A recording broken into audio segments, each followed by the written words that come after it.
Picture this. You're lying awake at night, staring at the ceiling. Your mind races.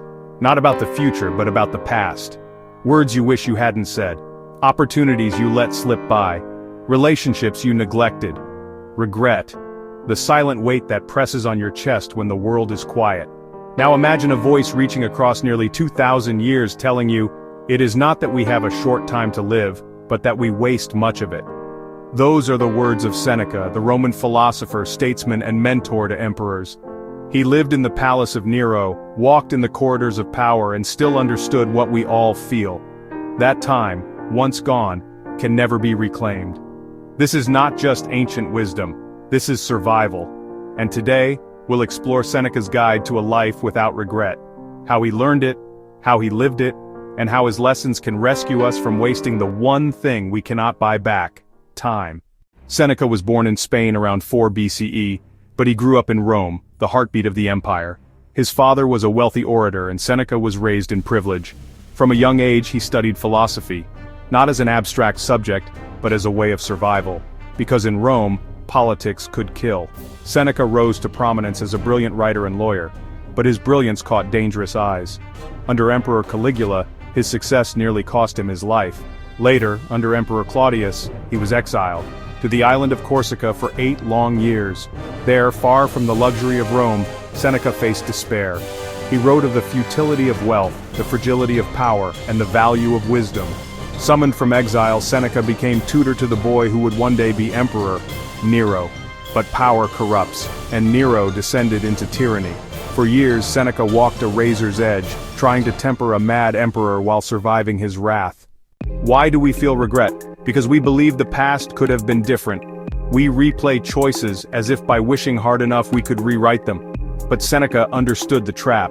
He wrote, "What's the use of dragging up sufferings that are past, of being miserable now because you were miserable then?" Regret chains us to ghosts. It makes us miss the present moment. It turns life into a courtroom where we are both the accused and the judge, sentencing ourselves again and again. Seneca's insight was radical. The past is not only unchangeable, it is irrelevant. The only time you ever truly own is the present. This teaching aligns with Marcus Aurelius, who wrote in his Meditations, "Do not waste the rest of your life worrying about others, unless it affects the common good." Both men knew, regret steals action, and action is the cure. Seneca's most famous work is On the Shortness of Life. In it he tells us the painful truth. It's not that life is short, but that we waste so much of it. He compares time to wealth. Money lost can sometimes be regained, but time, once spent, is gone forever. He warned against what he called living as if you will live forever.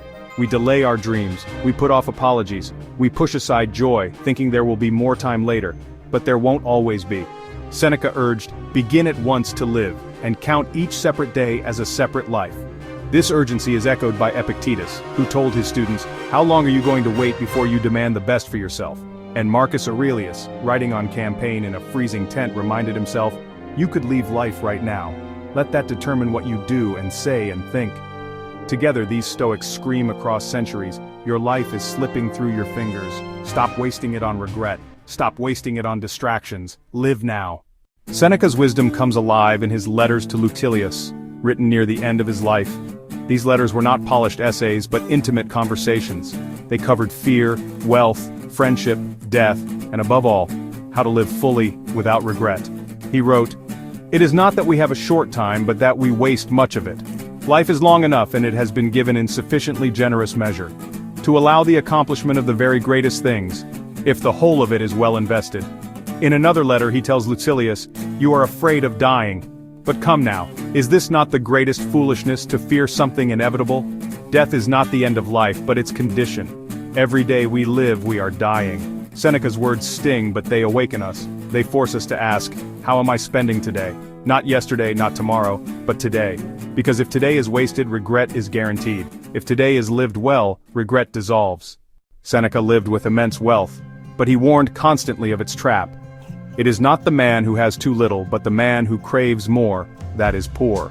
For Seneca, wealth and luxury were not sins, but they were illusions. They distract us from the reality that time, not money, is life's real currency. He criticized people who spend their lives chasing more gold, more titles, more approval. because in the end, no one escapes death.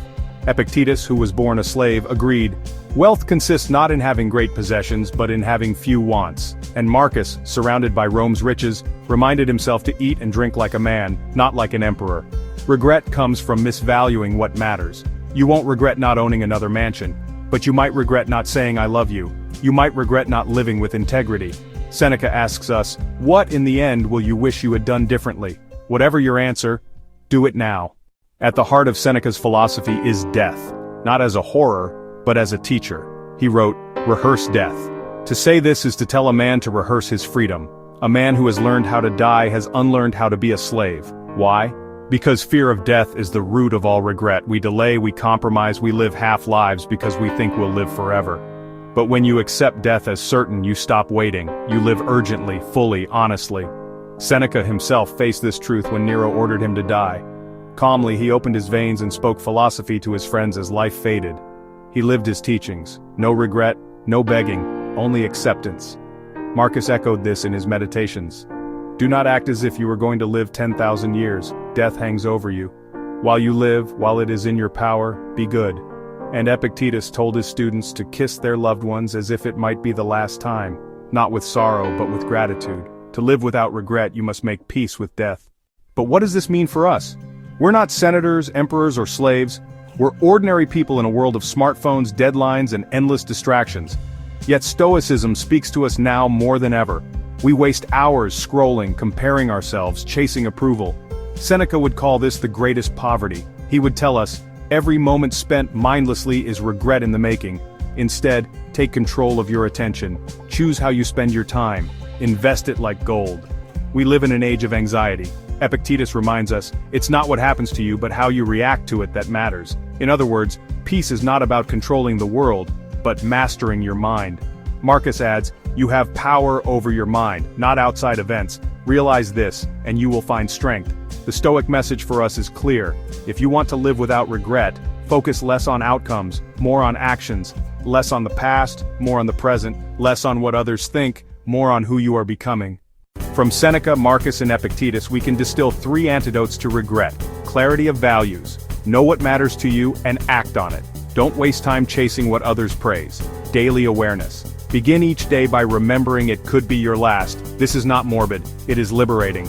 Action over delay. Do not postpone living. Do the difficult thing. Speak the truth. Love deeply. Act now. These 3 principles transform regret into gratitude. Instead of wishing for a different past, you create a meaningful present.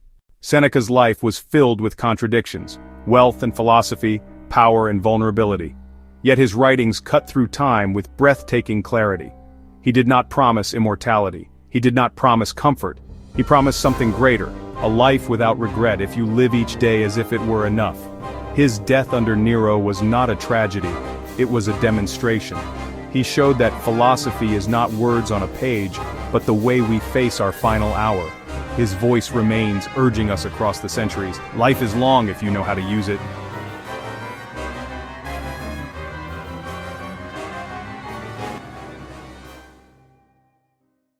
Regret is not inevitable, it is a choice. And Seneca shows us another way, a path of courage, clarity, and presence. You can't rewrite your past, but you can write today. You can live so fully, so honestly, that when the end comes, you will not look back with sorrow, but forward with peace. This is Seneca's guide to a life without regret. If you found meaning in his words, imagine what other wisdom we can uncover together from history's greatest minds. Subscribe, and join me on this journey, not to escape life but to embrace it without regret.